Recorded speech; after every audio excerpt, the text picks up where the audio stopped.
Álvaro, bienvenido. No sé si nos estás escuchando. Adelante.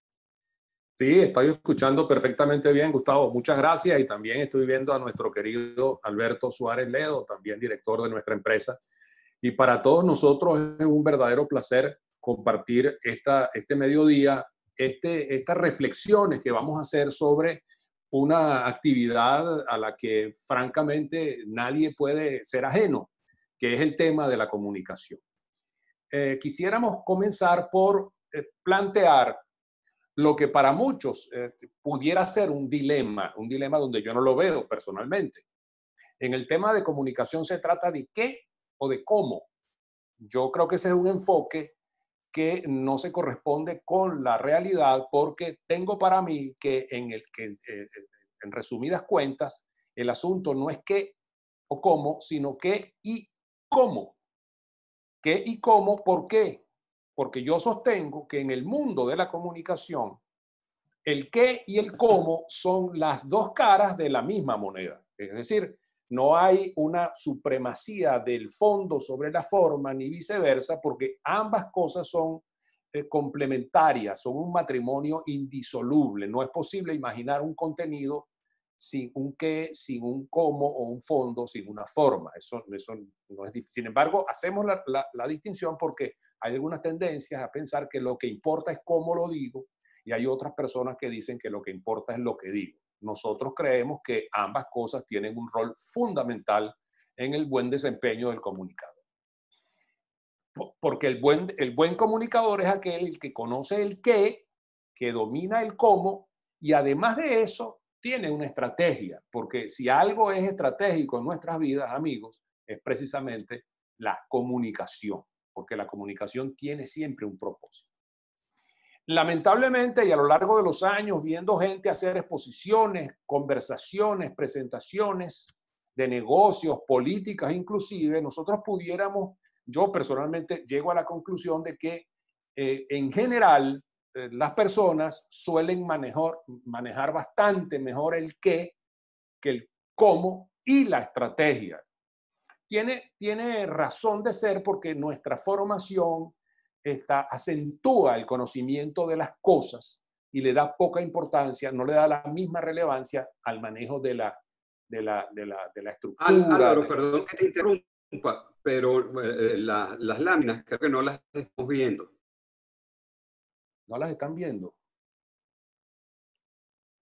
¿Ahora? ¿Ahora? No, aún no. No. Caray, esto sí es...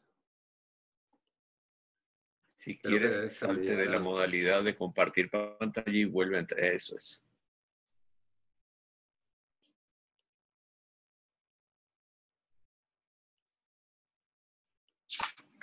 ¿Ahora? Excelente. Ahí estamos. Bueno, entonces yo creo que estaba diciendo que en general lo que hemos visto por allí, probablemente en algunos de los países en que hay gente en esta asamblea, en que hemos trabajado estas cosas, que, insisto, hay un manejo más experto del qué que del cómo y de la estrategia. Los invito a que hagamos un paseo, un viaje por un planeta que existe solamente en nuestra imaginación, que le hemos llamado el planeta contenidos. Y ese planeta lo vamos a ver nosotros desde sus diferentes satélites. En este particular, este planeta contenidos tiene la particularidad de alojar el contenido que se produce después de un proceso crítico muy complejo, tan complejo como es lo que forma cualquier planeta, los ríos, los valles, las montañas. Entonces, en ese planeta habitan los contenidos y esos contenidos son influenciados, como son influenciados los planetas en el universo, por sus satélites. El contenido, yo creo que es lo que realmente forma la materia que le da sentido a ese planeta. Ese planeta existe gracias a lo que se dice. Y también es a lo que uno va. Uno va a entregar contenidos y quien está en el otro lado va a buscar contenidos, a recibir contenidos. Eso es lo que se transa en este planeta. contenidos.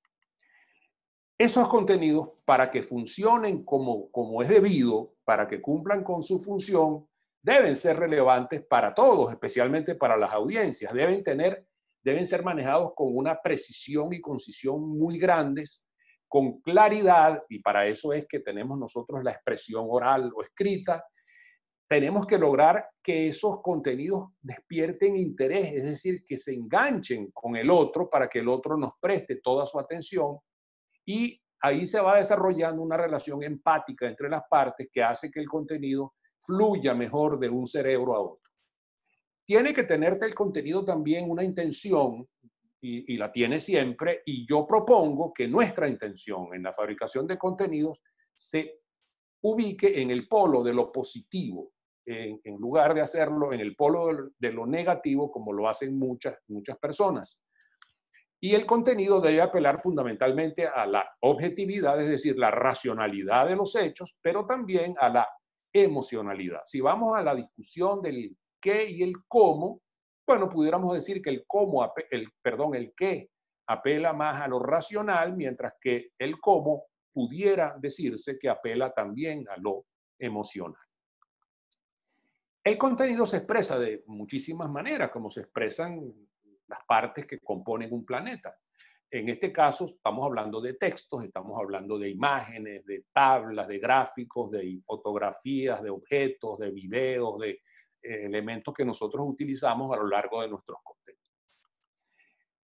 Y como he dicho antes, hay varios satélites que afectan la vida en ese planeta contenidos. Debo decir que el planeta Saturno, por ejemplo, tiene más de 80 y tantos satélites. La Tierra tiene uno.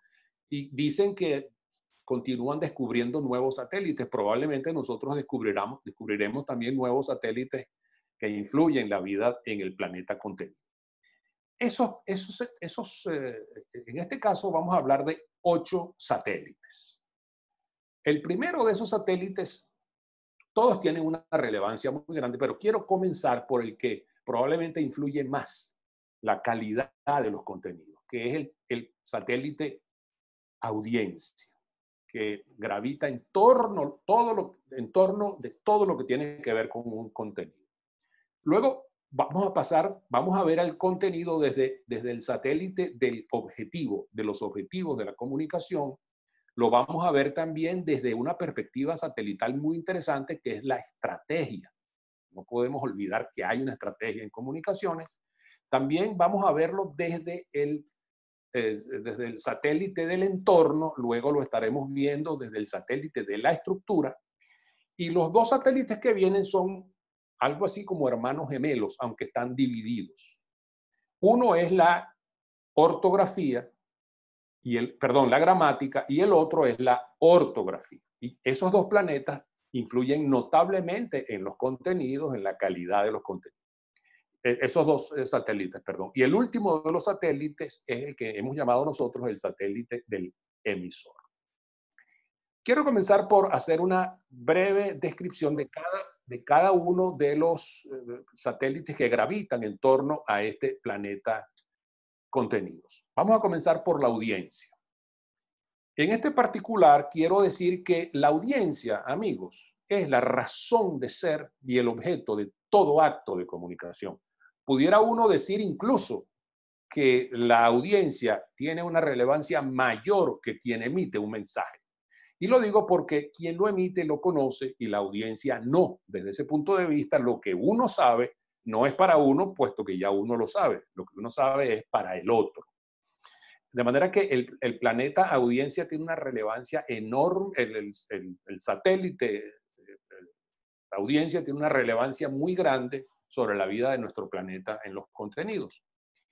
Y el conocimiento de la audiencia nos da claves fundamentales para producir los mensajes correctos que, sumados unos y otros, componen el contenido de un acto de comunicación.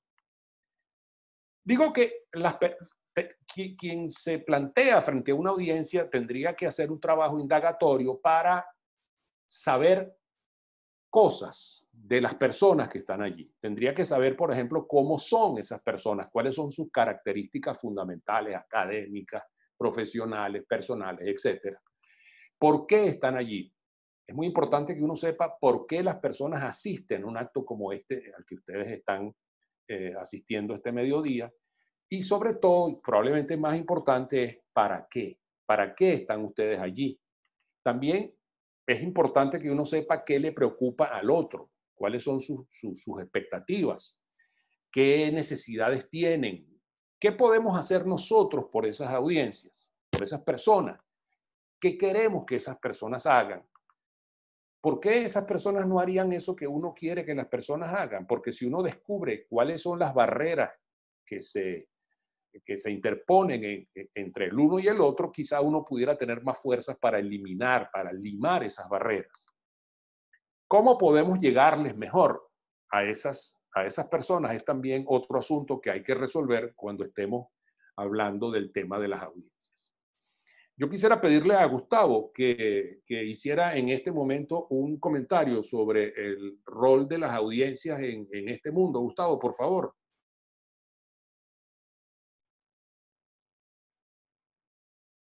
Gustavo como que se fue para otro planeta porque quizá, bueno, mientras aparece Gustavo, debe haber tenido algún problema de conexión. Gustavo está en Venezuela y en Venezuela tenemos bastantes dificultades de conexión a Internet. Mientras eso ocurre, yo quisiera pasar entonces a ver las perspectivas del planeta contenidos desde el satélite objetivo. Y este es un paso crucial, una definición muy elemental que conocimos nosotros en nuestra época de estudiantes en la Escuela de Comunicación Social en Venezuela, es que la comunicación es un proceso mediante el cual alguien le dice algo a alguien por un canal. Y yo creo que eso es así. Sin embargo, le faltaría a esto, para ubicarlo mejor, determinar cuál es el propósito que tiene ese acto de comunicación, porque la comunicación, como lo dije antes, siempre busca que pase algo. La pregunta que nos da la clave para eso pudiera ser esta: ¿qué le voy a decir a la audiencia? Sin embargo, a esa pregunta me parece que le faltan algunos componentes para que la respuesta sea más precisa y más enriquecedora y nos enrumbe mejor en la fabricación de los contenidos. Yo propongo que esa pregunta sea formulada más bien de esta manera: ¿qué le voy a decir exactamente a esa audiencia sobre este tema? Porque puede que para otra audiencia sea otro contenido y con seguridad sobre ese tema, sobre otro tema, será pues por supuesto también otro contenido. ¿Para qué? Es la pregunta que hay que responder. ¿Para qué propongo yo un acto de comunicación? Voy a echar mano de una propuesta que nos hacen dos investigadores de la comunicación que se llaman Ben y su esposa Decker, en un libro fantástico que se llama Comunicar para Influir. Ellos dicen que para descubrir el objetivo que uno tiene en un acto de comunicación cualquiera, uno tendría que ubicarse en uno de los 4 cuadrantes que van a ir apareciendo en este gráfico que se va a formar ahora frente a sus ojos.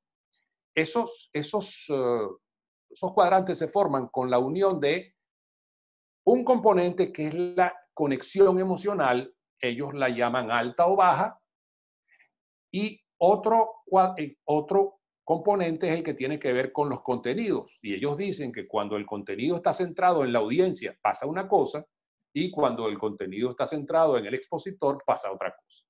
En esos 4 ejes se forman, con el cruce de esos ejes se forman 4 cuadrantes, y entonces allí vamos a ubicar algunos propósitos comunicativos. Comencemos, por ejemplo, por la persona que quiere entretener a una audiencia. Quien quiere simplemente entretener a una audiencia tiene que tener una alta dosis de emocionalidad, de conexión emocional con esa audiencia, pero el contenido, si la estrella, digamos, es él, es el caso de los artistas, es el caso de estos que llaman los comediantes, estas personas que se paran a entretener una audiencia, que es algo que tiene, por supuesto, un enorme valor en la vida de la sociedad.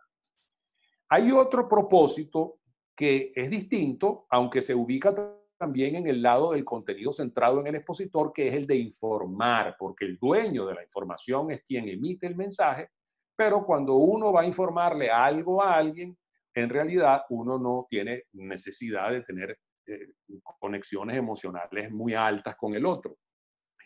Vamos a pasar a otro cuadrante, que es el de cuando nos proponemos dirigir algo, y en ese cuadrante dicen ellos, Ken y su mujer dicen que cuando nosotros queremos dirigir, nosotros no tenemos necesidad de tener conexiones emocionales muy altas porque tenemos un poder, una autoridad.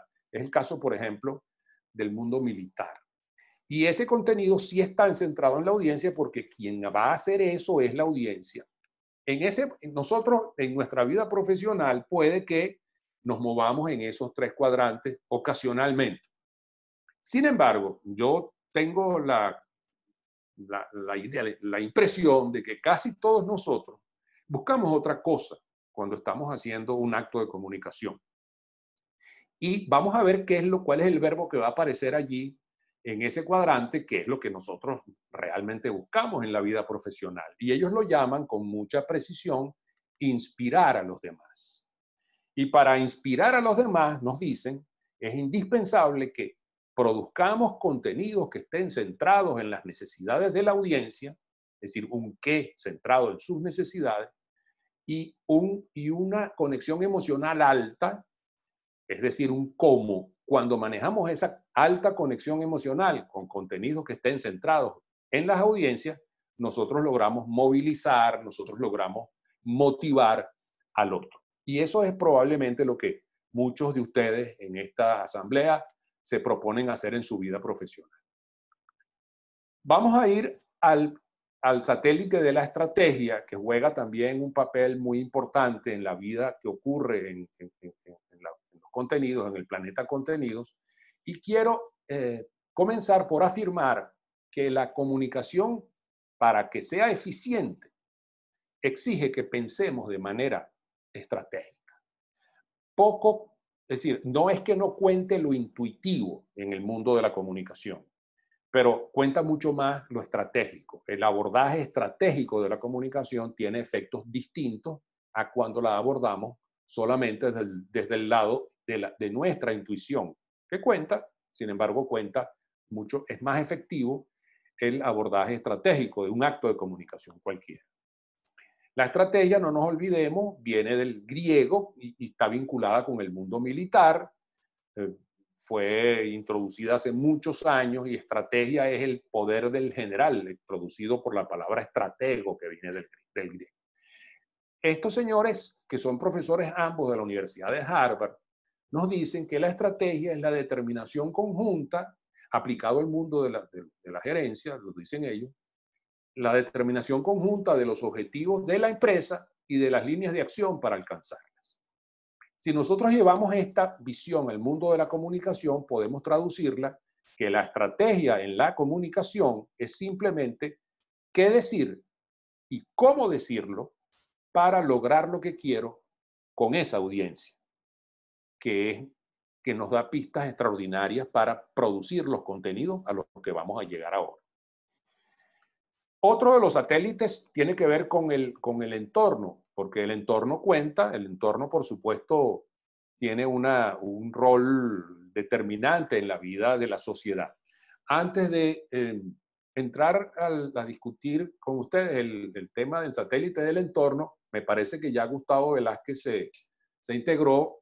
Gustavo, ¿estás escuchándome? Sí. Bueno, es que te pedí antes, me parece que se te cortó la conexión. Sí. Cuando estaba hablando de la audiencia,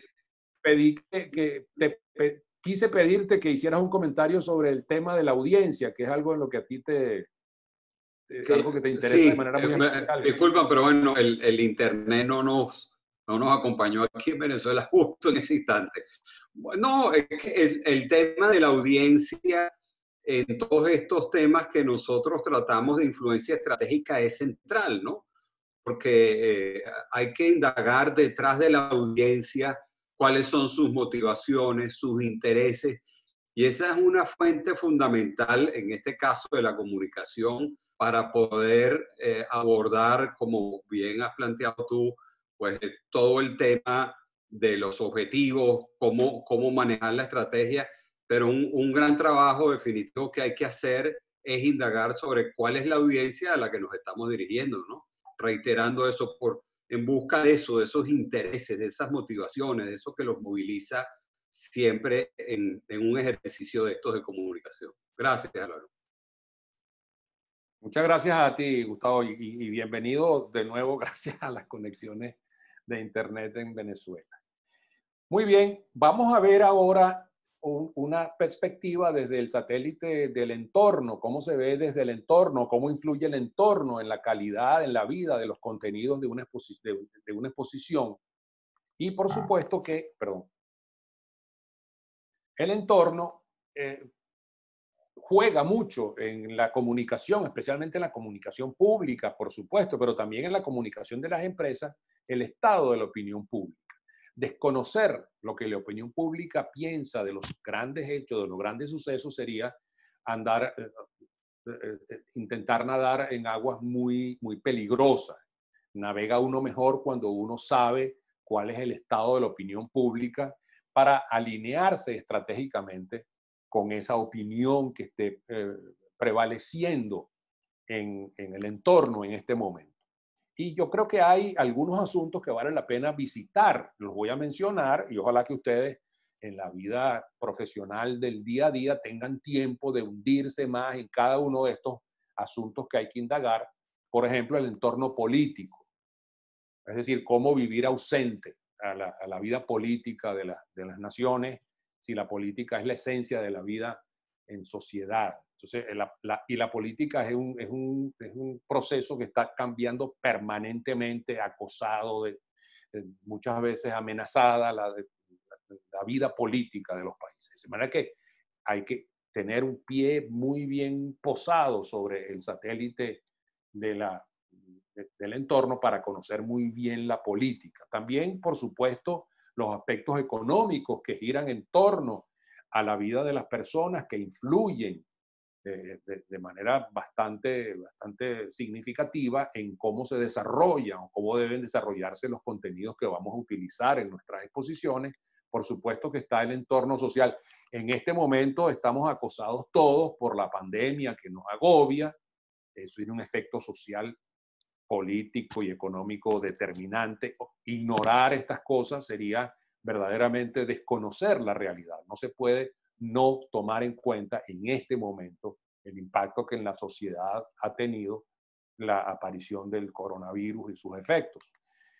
Luego tenemos también el efecto, el entorno tecnológico que tenemos que amenazar. Por cierto que en este particular me llama mucho la atención cómo la tecnología ha venido a reemplazar necesidades humanas tan grandes como es la cercanía.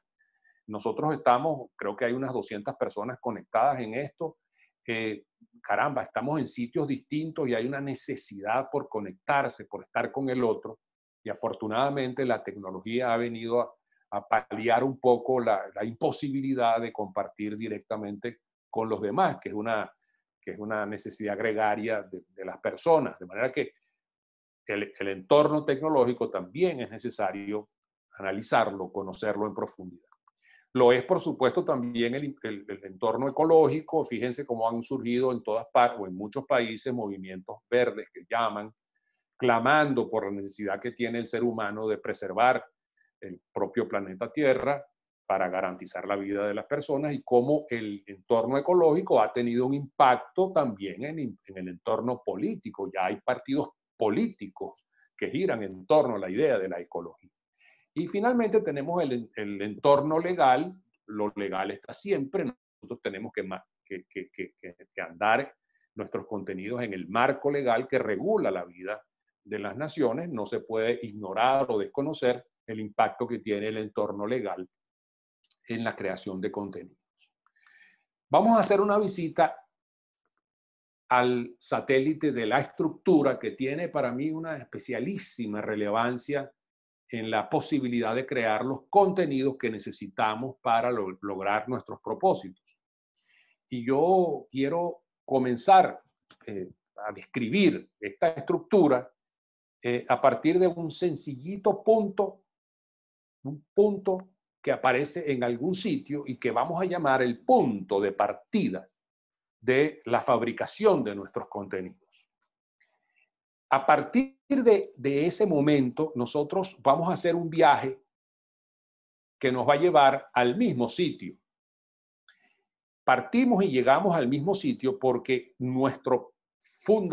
la pieza fundamental de todo contenido en un acto de comunicación es eso que aquí llamamos el mensaje central, que resume la esencia de lo que yo vine a decir.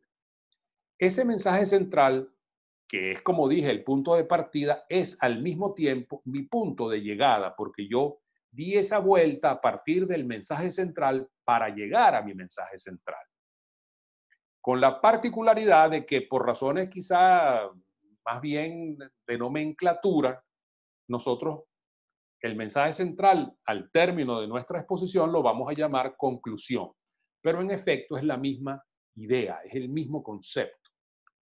Tiene algunas exigencias ese mensaje central, por supuesto, yo me ocuparé de mencionar algunas, pero además de eso, entre ese mensaje central con el que partimos y entre ese mensaje central al que llegamos, tiene que haber un conjunto de buenas argumentaciones muy racionales para darle sostén, para darle piso, justificación a la vida de ese mensaje central. Estamos refiriéndonos a todos los mensajes que apoyan, que demuestran que lo dicho en el mensaje central tiene asidero objetivo, asidero posible, y no son solamente opiniones sin fundamento. Luego vamos a ver el satélite de la ortografía, que tiene, por supuesto, un juego muy grande que jugar en este mundo, porque gracias a la ortografía nosotros tenemos la posibilidad de crear contenidos.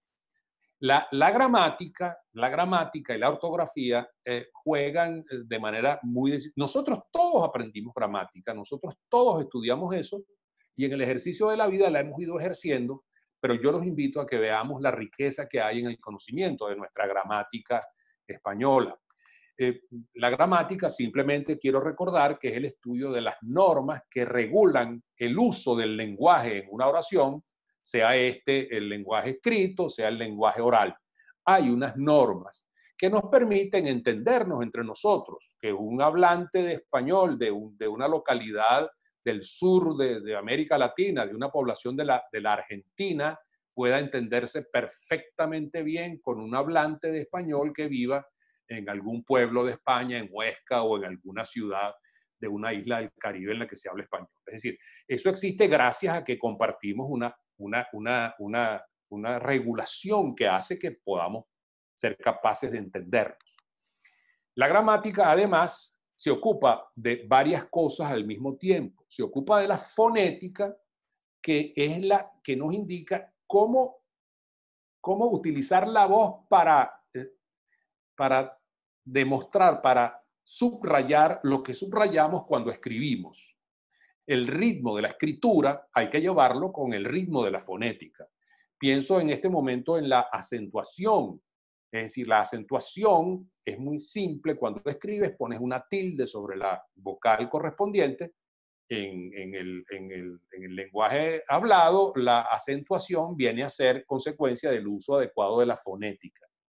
Si yo dijese, por ejemplo, la palabra, yo escribo la palabra pimentón y le pongo un acento a la O porque es una palabra aguda que termina en una N, lleva acento, lleva la tilde. Pero yo no pudiera, cuando estoy hablando, yo no pudiera decir pimentón o pimentón, te voy a decir pimentón. De eso se ocupa la fonética. La morfología, por su parte, se ocupa de la función que cumple la palabra en la oración.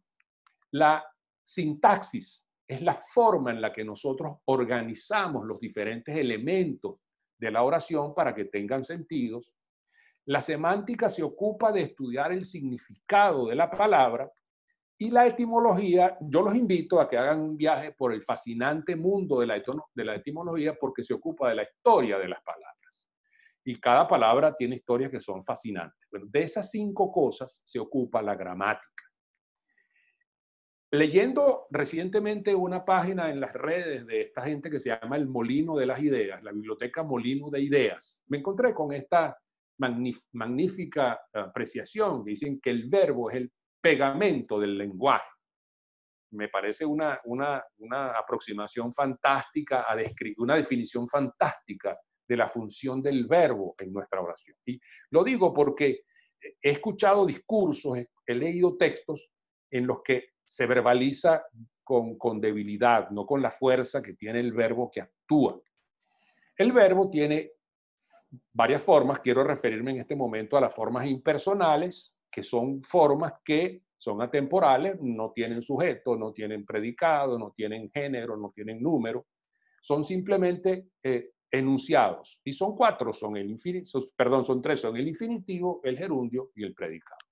Nosotros muchas veces hablamos en gerundio. Y cuando hablamos en gerundio somos menos precisos que cuando hablamos en formas personales. Las formas personales actúan sobre el sujeto.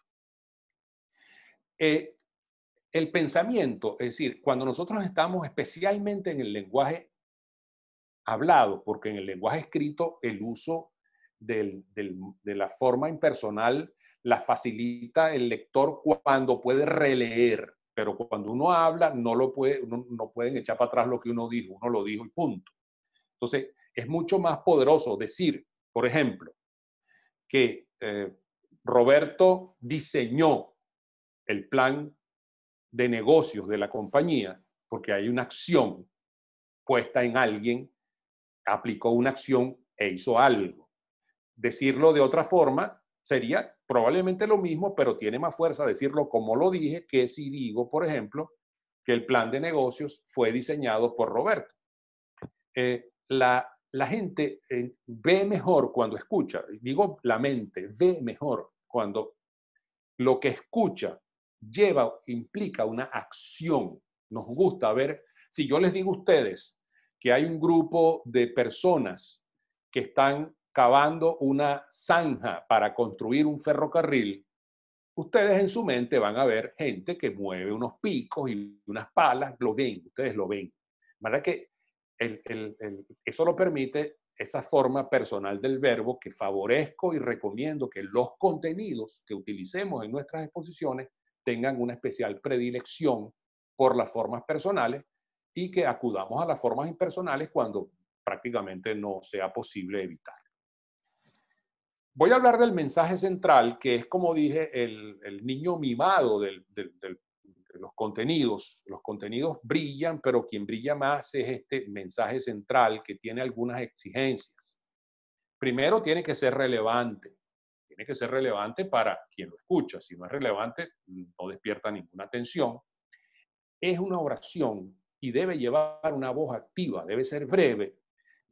Para que sea recordado, que es lo que nosotros queremos que ocurra, debe ser breve, expresado, como dije antes, en una voz activa, con una intención positiva, amigos. Propongo decir, por ejemplo, en este momento tenemos que tener confianza en la ciencia, en este momento que estamos viviendo. En este momento tenemos que tener confianza en la ciencia.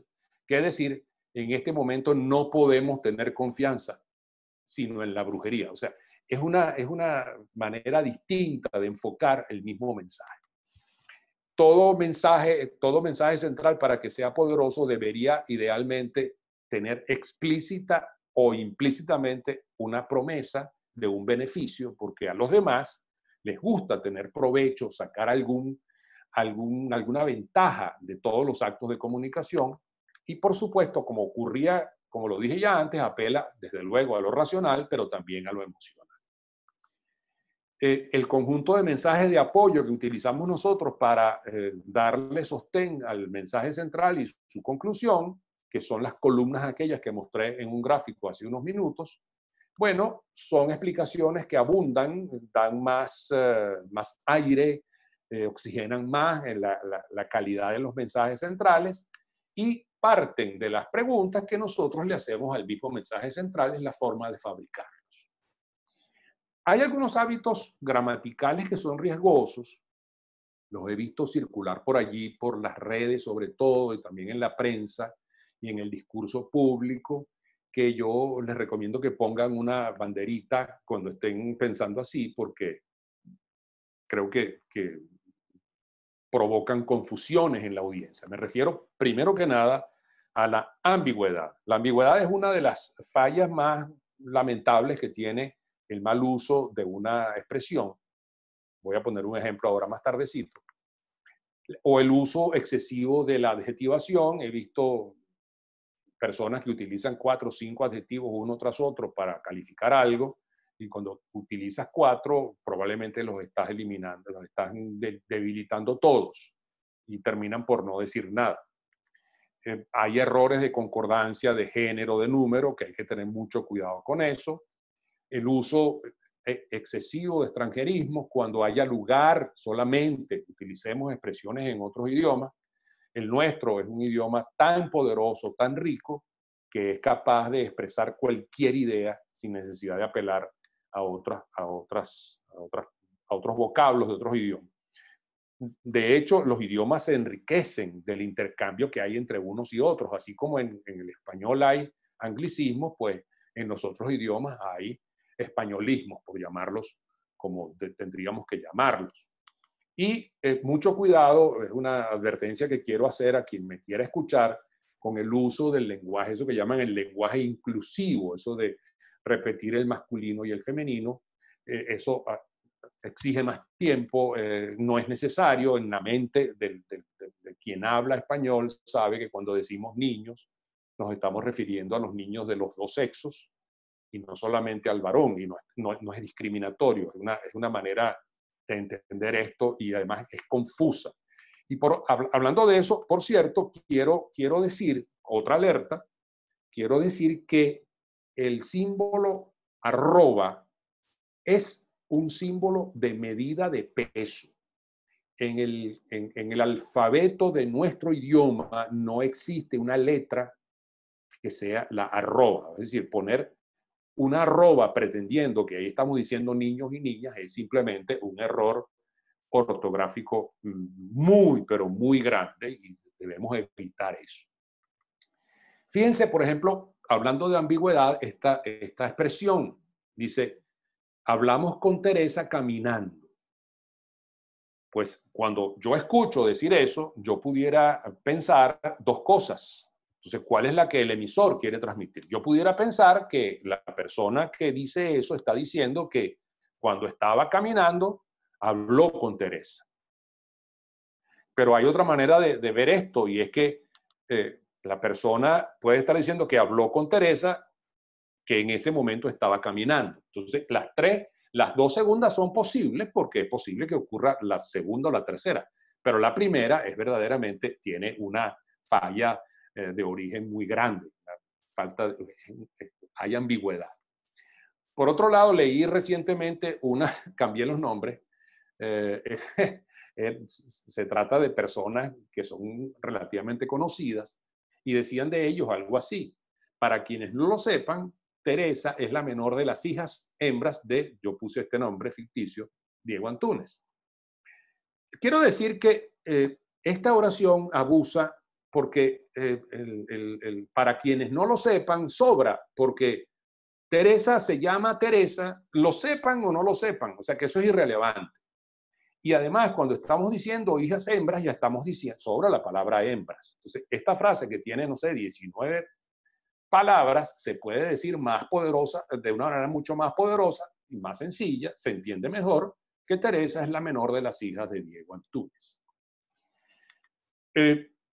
Cuando todavía uno podía ir a restaurantes el año pasado y sentarse a comer en un lugar, se me acercó un mesonero muy amable que me ofreció el postre más óptimo de su restaurante. Entonces aquí hay un error, ese es un superlativo, no necesita tener calificaciones. Lo óptimo es óptimo, no necesita que tú digas si es menos o más. Ya no hay nada por encima de lo óptimo. O un abuso de de adjetivaciones, una crítica que hacía alguien en un medio sobre cómo cantó alguien en una ópera, y yo creo que esos dos adverbios y dos adjetivos además no dicen nada, porque finalmente uno no sabe qué fue lo que pasó con esa persona que cantó. Le quiero pedir a Alberto Suárez que en este momento haga una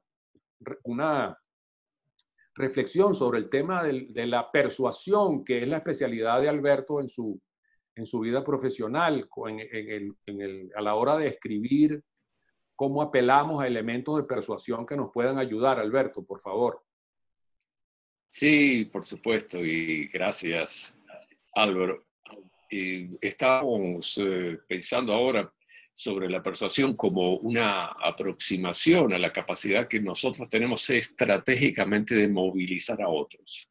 La persuasión entendida como un conjunto de reglas de conocimiento aplicado y que proviene pues de la psicología social. Así que existen, dentro de lo que nosotros hacemos habitualmente en nuestra firma, existen algunos principios que son directamente aplicados en el sentido de movilizar a los demás.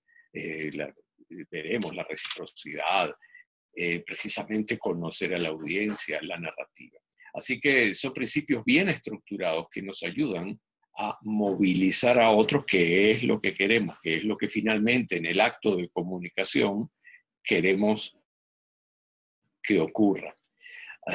Un área de conocimiento fabulosa, Álvaro, como sabemos, para afilar la capacidad que tenemos de movilizar a los demás. Se llaman los principios de persuasión, conjunto de principios de conocimiento aplicado. Quería aprovechar, un breve paréntesis si me permites, Álvaro, tenemos más de 130 y tantas personas, casi 140 personas conectadas en este momento de muchas partes diferentes de toda la región, de todas las Américas, desde Estados Unidos, en Houston, en Miami, en Costa Rica, Guatemala, en Centroamérica, en América Latina, todos estamos compartiendo desde varios puntos de la región. Y quisiera recordar que sus preguntas están siendo acopiadas, agrupadas, y al final las responderemos en el tiempo destinado para ello. Seguimos adelante entonces, y gracias, Álvaro. Muchas gracias a ti, Alberto, por favor, muy gentil.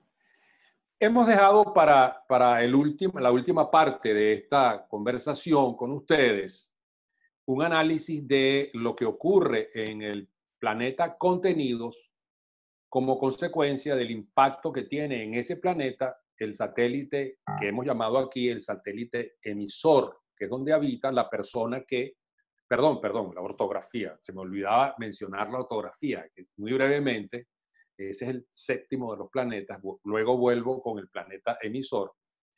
Esta misma gente de la biblioteca Molino de Ideas tiene, entre otras expresiones maravillosas, como la que del verbo es el pegamento del lenguaje, tiene otra que dice que la ortografía entra por los ojos. Comparto plenamente esa aseveración y yo les invito a que, porque la ortografía, es decir, la ortografía la estudiamos, la aprendimos, pero la ejercitamos y le damos más vigor cuando leemos buena literatura. Y ya solamente con un golpe de ojo uno puede comenzar a dudar si la ortografía de esa palabra es la correcta. Quiero mencionar que la ortografía estudia concretamente la escritura de las palabras independientemente de su ubicación en la oración. Y hay varias cosas que debemos considerar a la hora de respetar las normas de ortografía, como son las mayúsculas. Hay, a mi juicio, un abuso del uso de las mayúsculas, a veces un poco irreflexivamente, diría yo.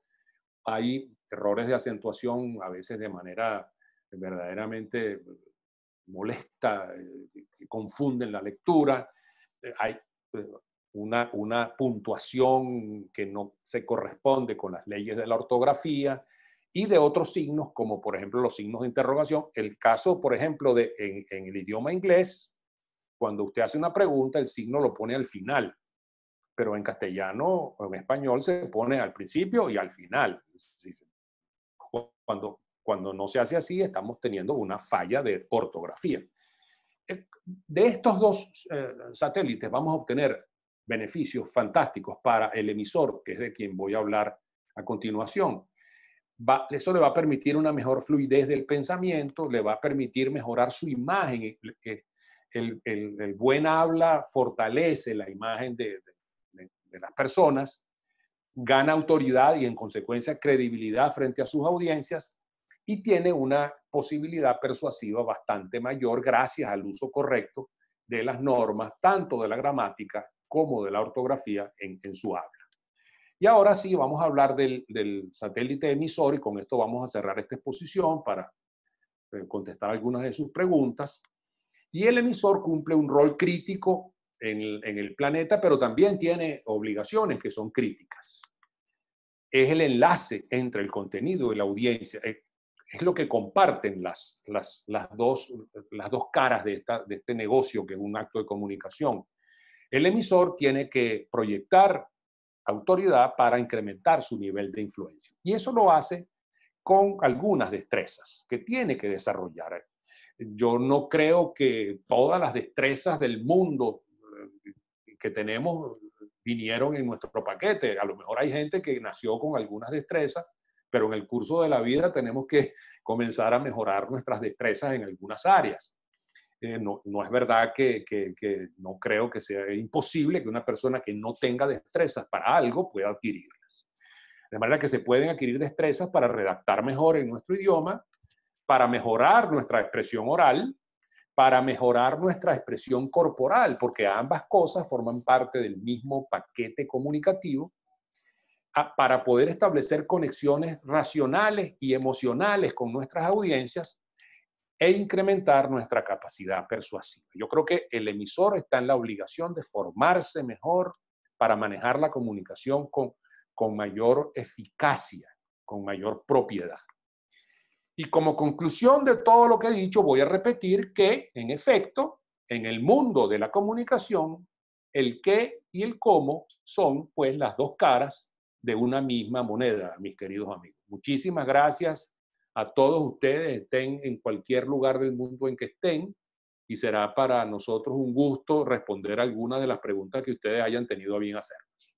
Así que le paso el comando de esto a mi compañero Gustavo Velázquez. Bueno, muchas gracias, Álvaro. Como siempre, excelente. Además, abordas unos temas novedosos en la presentación. Bueno, hay gente conectada que va desde Paraguay, Argentina, Perú, República Dominicana, México, Colombia, Estados Unidos. Bueno, no sé quién más se me queda por fuera, México, Guatemala. Desde España también tenemos gente que se estaba reportando. Ah, qué bien. Sí. Bueno, aquí hay unas preguntas muy interesantes. Una de la eminente jurista, la doctora Beatriz Di Toto, te pregunta: Álvaro, ¿qué peso le asignas a la irrupción de los algoritmos que identifican gustos y motivaciones para lograr audiencias cautivas más permeables al mensaje que quiera llevárseles? Desde el punto de vista ético, pero también desde el punto de vista práctico, ¿qué consideraciones genera este tema? Esa es una pregunta. Te hago llegar otra de Marisabel Preda. ¿Qué pasa con los localismos? ¿Se deben o no utilizar? Ahora, ¿qué pasa si hay una palabra que en otro lugar se oye o se entiende incorrectamente? Y también el doctor Carlos Blanco nos pregunta: desde la perspectiva del proceso de comunicación y persuasión descrito, ¿cuál es el papel en el carisma de los líderes? ¿Puede generarse carisma por la vía de conducción adecuada de la comunicación? Y nuestro amigo, gran empresario Francisco Acevedo, nos pregunta: ¿cómo comunicar de manera positiva las malas noticias y no crear falsas expectativas en la audiencia? Bueno, y tienes una batería muy interesante para cerrar el webinar de hoy. Gustavo, por favor, refréscame el nombre de la persona que formuló la segunda pregunta, Marisela. María Isabel Pereira. María Isabel Pereira. Muy bien, voy a comenzar en ese mismo orden por hacer algunas reflexiones sobre, primero, la pregunta de Beatriz Di Toto en torno al uso de los algoritmos para saber más de las audiencias. Yo creo que aquí hay un riesgo ético bastante grande, como tú misma lo dices, Beatriz, por cuanto pareciera que está viviendo Orwell. Estamos en 1984, nos están viendo, saben dónde vamos, saben qué nos gusta. Y yo creo que en ese sentido la intervención de la manipulación de la información a través del uso de los algoritmos ha intervenido campañas electorales en países como por ejemplo los Estados Unidos y en otras partes. Así que obviamente que es un recurso de comunicación muy poderoso. Yo creo que aquí tendríamos que resolver antes de nada el tema de lo ético, es decir, los límites que imponen las leyes, el secreto, el derecho al secreto, a la vida íntima, y con estos algoritmos estamos al borde quizá de que nos desnuden y conozcan lo que nadie debería conocer de nosotros. Yo esa es una alerta que creo que tú en tu condición de abogado, por eso entiendo la preocupación que puedas tener, Beatriz. En cuanto al uso de los localismos, yo creo que los localismos existen en todas partes. Y cuando estemos hablando en nuestro lugar, hablar con localismos no tiene exactamente ninguna falla. Me parece absolutamente válido, lógico, normal que entre venezolanos digamos chévere, que entre colombianos digan toca hacer tal cosa, y así con todas las expresiones que hay en cada una de nuestras hablas. Sin embargo, eso tiene mucho que ver con el conocimiento de la audiencia, porque lo que no queremos que ocurra es que por usar localismos nosotros, digamos, extrañemos a la audiencia. Una audiencia que escucha localismos y localismos y localismos que no conoce, creo que corre el emisor el riesgo de quedarse sin conexiones. Así que hay que ir a indagar un poco más cuál es el alcance del localismo y seguramente preguntarse cómo se dice. Si tú vas por primera vez, vienes por primera vez a Venezuela a hablar y dices y quieres utilizar una expresión que se usa mucho en México, por ejemplo, convendría que ese mexicano preguntase si ese término es conocido en esta audiencia en particular. Carlos Blanco pregunta que cuál es el papel de la comunicación en la formación del carisma. Yo creo que muy grande, Carlos, porque en efecto la comunicación está vinculada y de manera intrínseca con la formación de tu imagen pública. Y la carisma se nos está formando a nosotros precisamente por la combinación del uso de nuestras potencialidades personales e intelectuales para la comunicación. Esta es una virtud que la enriquece muchísimo, el manejo experto, el manejo sensible, el manejo inteligente de la comunicación ejercida de la manera más eficiente posible. Así que yo sí veo una relación muy poderosa entre buena comunicación y formación de una imagen pública. De hecho, yo creo que los políticos, el hombre político en cualquier parte del mundo se ocupa muchísimo o si no lo hace, debería hacerlo, de mejorar su comunicación con las audiencias, porque ese es el vínculo que tienen con ellos, ¿no? Y finalmente, Francisco Acevedo nos pregunta, probablemente desde Valencia, allá en Venezuela, donde Francisco vive, nos pregunta que cómo hacemos nosotros para enfrentar, cómo dar buenas noticias cuando son malas. Eso no es posible, no se puede mentir. Yo, cuando oía la pregunta, Francisco, pensé en nuestro buen amigo Winston Churchill. Bueno, no buen amigo porque no lo conocimos tú y yo, pero en todo caso sabemos quién es. Y bueno, él dijo aquella vez, solo tengo sangre, sudor y lágrimas que ofrecer. Y ese fue el cambio que ocurrió en ese país para enfrentar la realidad de la guerra que estaba amenazando la existencia misma del Imperio Británico. De manera que yo creo que las malas noticias hay que darlas, buscándole la posibilidad de convertirlas no en una buena noticia, pero por lo menos en la solución a este mal momento que estamos viviendo, a convocar a las audiencias a acompañarnos en la construcción de un entorno distinto que pueda, digamos, eliminar los hechos, no las noticias. Porque las noticias son lo que se dice de los hechos. Lo que hay que modificar son los hechos. ¿Aló? Sí, sí. Bueno, aquí tenemos otras preguntas que las hemos anotado para enviártelas y que las respondamos, pero justamente ya estamos, ya son las 2 de la tarde, pues lo que teníamos previsto, 1 hora de este webinar. Hay unas preguntas aquí de Sara María Duarte, de Miguel Sogbi, de Carlos de León, que bueno, te las enviamos para que oportunamente se las pueda responder. Así que, bueno, en nombre de Cambridge International Consulting, pues hoy hemos compartido con ustedes Álvaro Benavides La Greca como expositor en estos temas de comunicación. Nos acompañó también Alberto Suárez Ledo, que también nos acompaña en estos temas de negociación, liderazgo. Y bueno, los invitamos para la semana que viene. Vamos a tener otro webinar pues relativamente corto sobre estos temas de liderazgo y les anunciaremos pues los talleres online que estamos haciendo de todas estas temáticas, abordando pues los temas de actualidad. Nuevamente, muchísimas gracias por haber compartido con nosotros esta hora y cuídense, que bueno, los necesitamos con salud para salir de esto y reimpulsarnos nuevamente con estas nuevas herramientas que estamos entregando. Buenas tardes. Buenas tardes, muchísimas gracias a todos por habernos acompañado. Muchísimas gracias. Nos veremos muy pronto, espero. Gracias.